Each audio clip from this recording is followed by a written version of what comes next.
So welcome, Lisa Marie and Charles and baby Levi. Thank you, Lilian. Great to be here. Baby Levi's got it best now. Yes. Settling into a nice groove. Yeah. Anyway, how old is baby? He's almost 2.5 months now. Okay. Tell me a bit about why you've come. He's our third baby. Oh, so you're an experienced mom. Yeah, you'd think.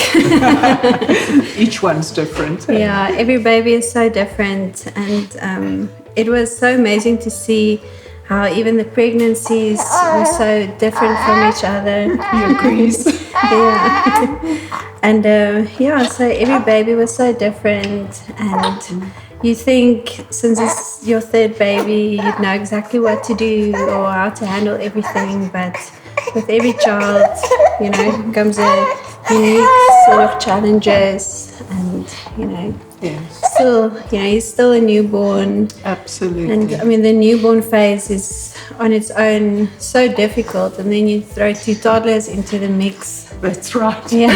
By the way, I would just want to say a few things. Number one, mums always get like a little bit, oh no, my baby's making noises while I'm trying to get some information. I always say I never have a problem if a baby interrupts. I only have a problem if one's trying to do some good work and an adult interrupts. Not those coming to see me, but certainly not a baby. That's what they're supposed to do. Yeah. Make their voice heard, because we need to hear what they say to be able to look at the whatever issues. And the other thing is that, all midwives know baby number 3. That's a different character, that one. Really? Yeah, so... Why do you say that? You see, baby number 1, you've never been there before. You're probably at your most anxious. Don't know, think that you need advice from every single quarter to be able to deal with it, where actually you've got the microchips in your brains that, why did your baby come to you? Because you're the best parents for your baby. The only ones who can really raise this baby right. Yeah. Sometimes you just need a little tweak and little tip there just to make the journey easier. But so that's baby number 1, anxiety. Baby number 2, being there usually a lot easier. They usually sleep better. Why? Because you're not as anxious. You see. That's so the true. lesson there.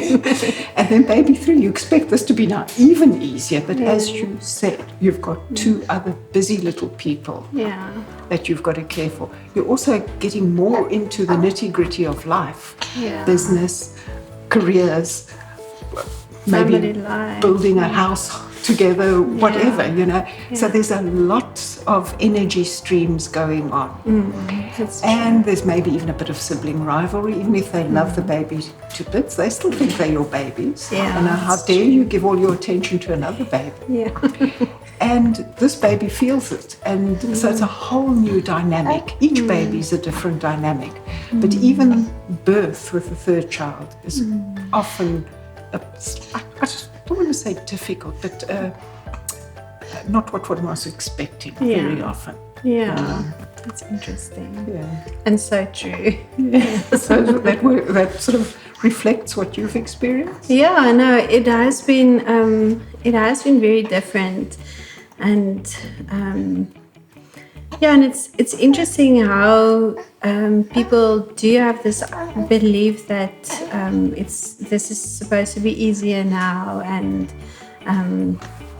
but I try to keep everything in perspective and try to focus on all the good things and try to keep a positive attitude, but it definitely is challenging. And with trying to balance the 3 kids, there's a lot of mom guilt that comes in. And my eldest, he's 5 years old now. Wow, that's a lot of babies in 5 years. Yeah. And so he's also got a good understanding. He's starting to develop more emotions now, and it's I think he's in a very vulnerable age at the moment as well now, and I want to be there for him as well. But sometimes you have to just make sure you have the right people around you to help. Yeah. And, just I was going to say that, that as you said, third baby, everyone actually thinks you actually get less help because everyone thinks, exactly. Oh, you're so experienced. You've got so many T-shirts proving that you've been there, done that. Yeah. And actually, sometimes it's just those basic things needing sorting out, and that can make easier your experience. Exactly. Do you also find it more? Look, a guy's pregnancy and a guy's parenting is obviously different from the woman's. Yes. I believe both are equally important, and part of the importance is their difference. A guy's style of doing things and the woman's style, and they're actually very complementary. Yeah. But how do you experience it? Yeah, it's very interesting just to notice the dynamics between the children, because also they have their different personalities, different ages, different needs and so forth. But I can definitely sense what you mentioned with the third baby. Even I think Levi is probably sleeping the best out of all three. And I think it's just like when we had Lisa and I would meticulously measure the temperature of the water before we give him a bath and all those kind of things. So, and now with the third one, you just used to, what it should be. So you get to trust that intuition and you experience a lot, and being relaxed like that. That was certainly helpful, relying on experience and seeing, while Lisa is doing the basic, mom things like getting him to sleep and knowing when he needs what and so forth. So one thing I'm super grateful for is he doesn't cry a lot and he sleeps well. So those two things makes everything exponentially easier, because I know that obviously like when a baby is like in that screaming mode, every part of your being focuses because that's biological, right?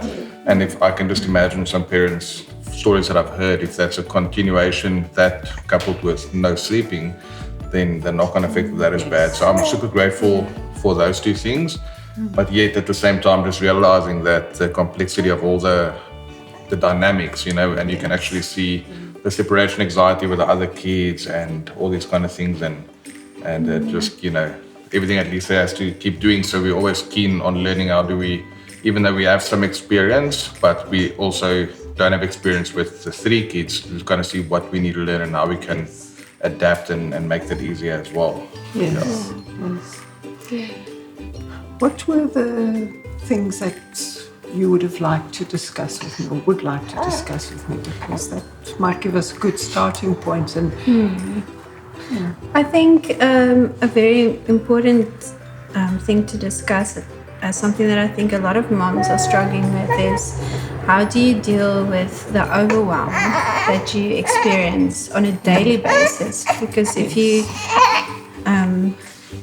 obviously, being overwhelmed with a specific situation is very taxing on your mental and physical state, but having to deal with overwhelm on a daily basis for months and sometimes even years on end, it can really bring you to a place where you sometimes think, I can't do this. It's just too much. I know. And it's so normal to feel that, and the saying, it takes a village to raise a child, and there's a good reason that developed as an idiom.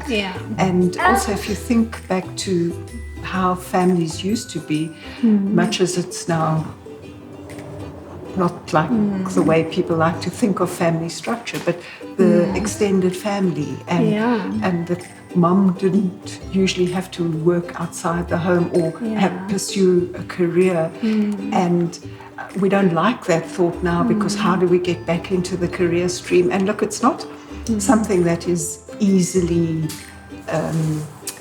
treated, if that's the word for it, because none of those things are wrong. But I think sometimes also just valuing the importance of this task, this mothering task, the parenting task generally, but in these early months, that mothering task, and not just thinking of it as just another thing. This is like the most important thing, And but because one's mostly only one person. And at times 2 people dealing with it, and obviously the more children. It is true that the older children can sometimes help out a bit. It's amazing. I'm sure you've seen that they amuse Levi quite well. Yeah. And that only gets better and better, you know, so they do become your little helpers in that way. And Levi will soon find them more interesting than he finds you guys, you know, because it's part of his package deal. Yes. And they really love that. So there's light around the corner. You must really know that. And I know those words, this too shall pass, are very easily bandied about. But one's got to keep that in mind, it will, and then try with practical solutions. And little things like, you know, everything you cook 3 quantities and freeze 2, so that only a third of the time do you have and I've still got to make supper, or otherwise we make the compromise of getting takeout, which is not necessarily the healthiest option and leads to a whole lot of other problems that you face with the kids getting mucousy or whatever, and just changes the whole dynamic there as well. Yes, do you agree with that? Yes, I think so. Yes.